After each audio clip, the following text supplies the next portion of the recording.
All right, so I'm trying to play catch up on some stuff that went down this past week or two. And Gary Russell Jr. had his fight with Kiko Martinez on the undercard of the Wilder fight. Okay, I was there. Cool. Gary Russell wants to fight Leo Santa Cruz. He's been doing a lot of interviews, a lot of talk on social media, more than usual. Okay, he's been going back and forth with Tank Davis. He was kind of stressing his unhappiness to get the fights that he won with the PBC. He feels that the PBC is protecting Leo Santa Cruz, possibly setting up a match between Leo and Tank Davis, all that kind of stuff. Okay, so he's not really happy. He's expressed that he's now a free agent. We saw him recently at the Jamel Herring fight. Shout out to him because he just won a title the other day at 130. Um, he won the fight and he was out at the fight and he was seen with Eddie Hearn and he did an interview and he said he's going to speak to Hearn and he may possibly leave. Now, as far as how I feel about Gary Russell Jr., I like Gary Russell Jr. I always had. All right, always been a supporter of his on this channel. Okay, I have criticized him in the past, mainly before he fought Lomachenko because I was waiting for him to step up. I mean, he wasn't really that active. He's never really fought that much, and Lomachenko was really his first step up. We saw what happened in that fight. But outside of that, I think Gary Russell's pretty solid. All right. Um, so I feel him, and now that he's a free agent, I think he should do what every other boxer should do: shop around and go with the best option that's on the table. Okay. If you can't get the fight that you want with the PBC, all right. If you can't get that, and they can't work something out with you, all right. And if the money's not right, if the business situation ain't right, then shop around. See what ESPN is talking about. Okay. See what the Zone is talking about with Matchroom or whoever. Shop around. Every fighter that's a free agent should do the same thing, or re-sign with Al. Okay. Because we got to look at it. If he's down at 126, and if he really wants to fight Tank, like he's saying he does, you got to look at the option. If you leave, just make sure you understand what you're leaving on the table. You don't want to be frozen out because there's a time, there's going to be a chance if you go over there with the Zone, if you go with Eddie, or if you go with whoever, you got to look at the other options that's out there. Are you going to be able to get a fight with a Leo Santa Cruz after you leave, or with a Tank Davis? What do you plan on doing? What's your plans on that?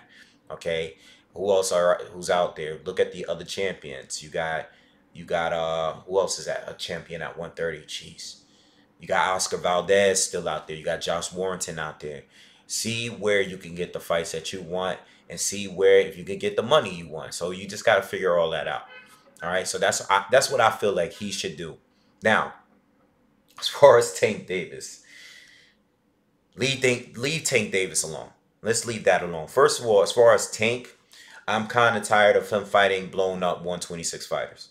I don't want him to fight any more guys at 126. If it's not 130, if he's not trying to unify at 130, if not trying to fight Burchell, if he's not trying to fight Temit Farmer, if he's not trying to go up to 135, because he's already struggled making weight at 130 before. If he's not trying to go up in weight, possibly fighting Lomachenko, I don't want to see him fight anybody else that's coming up from 126, okay? So if the PBC is really trying to make a fight between Leo and Tank, I don't want to see that fight. He's going to demolish him, okay? Tank already beat Jose Pedraza. He destroyed Jose Pedraza, okay? So if he's able to do that, I there's no doubt in my mind that Tank can beat Gary Russell Jr. Gary Russell's a good fighter. He's fun to watch. He has some good power. He has fast hands. He's a good deciding fighter. But I think Tank is just on a different level than him. You know, there's no win in Gary Russell's, and I salute him. I'm not one of these guys that's just gonna keep bashing him for losing to Lomachenko. But since that loss, since that was your step up fight, and since that loss, you haven't fought anywhere near that level since you lost to Lomachenko. You beat some solid fighters. You beat Johnny Gonzalez. That was a good win. You beat Kiko Marquez. You beat a few guys. You got some solid wins, but you will have no wins on a level that's on a Tank Davis level. I don't even think Leo Santa Cruz is on Tank Davis level. Okay, so if you're gonna move, you're gonna leave the PBC. That's your business. Just go with the best move for you. But just remember, you got to work, see what you can work out with the PBC. If I mean, I'm gonna assume if you're publicly speaking about leaving, I think that you've already had these conversations. I'm hoping you already had these conversations behind closed doors with Al and the PBC and Showtime or whoever you're with. Okay, I'm hoping you did that at least instead of just going public about how you're unable to get the fights that you want. Okay. A few issues with you is you only fight once a year. You know, you're usually just fighting your mandatory once every year. So it's hard to have a buzz when even if a fan like myself that like you, even if we do like you, it's hard to keep a buzz going when you're not that active. People tend to forget that you're fighting until you're fighting again, you know. Um, you're doing a lot of talking right now, so you know everything, you know, people are talking about you because you've been on social media a lot lately, but it's not really because of your performance against Kiko Martinez. No one really cared about that fight, and I'm speaking on how the boxing world is I'm speaking for them. You know, a lot of people are not talking about you because you fight and then we don't hear from you. We don't see you again for another fight a year later. And it's like it's not even against someone that we're trying to see you fight. So I understand that you want to fight Leo Santa Cruz. Okay, but not everybody's gonna get that fight. Not everyone's gonna get it, you know? I mean, look at when all these guys, him, Frampton, all these guys was at 122. None of them fought Rigo, you know, and look at Rigo down now. No one even cares about him. Do you want to become that? Do you want to finally get a Tank fight and you lose that fight and then people are just going to forget about you? You know, that could happen. You know, if you really want to challenge yourself and fight Tank, all right, that's a good challenge for you, but it's not a good one for Tank, at least not in my opinion. I think Tank is bigger. I think he's better. I think he's an overall all well-rounded better boxer. And he's more powerful and he's bigger than Gary Russell. I don't think Gary Russell would win that fight. You know? And technically to me, you know, Tank, that's gonna be a good name on his resume, but you know, Tank, like I said, Tank should be fighting. He should either be unifying or going up and fighting guys on 135. You know, but I just, you know, I like Gary, but I'm being honest. You know, I don't think he could beat Tank. You know, and if you're not happy over there in the PBC and they can't get you to fight, then move on. But I hope you spoke with them before you started going public with everything. All right. But yo, you got to be more active, man. You saying that if you got the fights that you want, you would be more active. Well, I don't know, man. I don't know if that's necessarily true. I think you should be more active first. At least fight a bare minimum at least twice a year. You know, if not 3 times a year, twice a year. You know, I've read articles of you speaking on retirement and how you know, there's only a certain amount of fights that you want to do before you retire. These are things that you spoke on recently.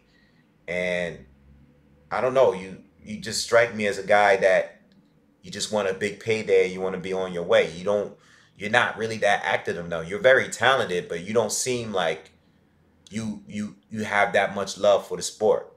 You know, you look like you just want a big fight, a big payday, and you want to move on.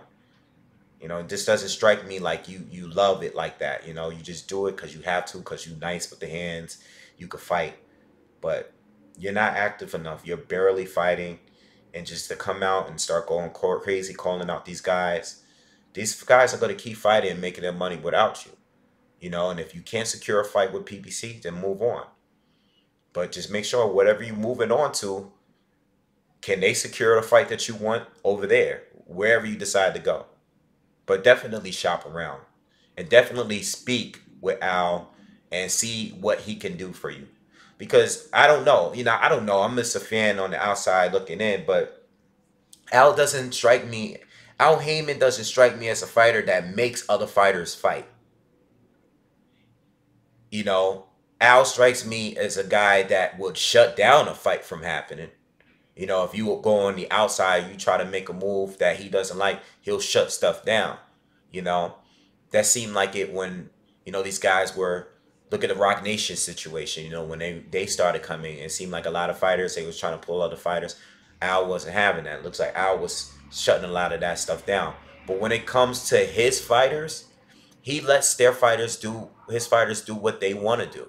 He's not the guy. He doesn't strike me as a guy that is making their fighters do what he wants to do. You know, they don't fight. They fight who they want to fight, who they're comfortable with fighting. You know, and it seems like Leo's always been the kind of guy that he takes his fights here and there, and he'll take a big fight every now and then move on. You know, and that's it. So I don't know if they're gonna press Leo to fight you if they haven't already. You know, and if they do make Leo fight you, they're probably going to throw the bag at Leo. You know, Leo's not taking that fight for a little bit of change. All right. So that's my thoughts on it all. You know, Gary, love you, but don't want to see you in the ring with Tank. You know, I don't want nobody else from 126 going up. Abner Mars almost did it. He would have got destroyed. You know, we already saw what Quaylar, what happened when he moved up from 126. All right. And he's already beaten Pedraza, who is fighting at 135 now, who was a real guy, like a real fighter at 130, better than the fighters that you beaten. We saw what Tank did to him. All right, so that's my thought on Gary Russell, the Tank situation. You know, Leo Santa Cruz. I would love to see you get your opportunity, bro, but I don't know about the Tank thing. You know, but I would love to see you fight Leo. You know, I would love to see that fight. All right, but if you can't get Leo, see who else you can get. There's other champions there. You got Leo, you got Josh Warrington, you got Oscar Valdez, you got other fighters there. You know, so check out ESPN, check out the Zone, check out, shop around to everybody. You know, see what they all got to offer for you. All right, peace.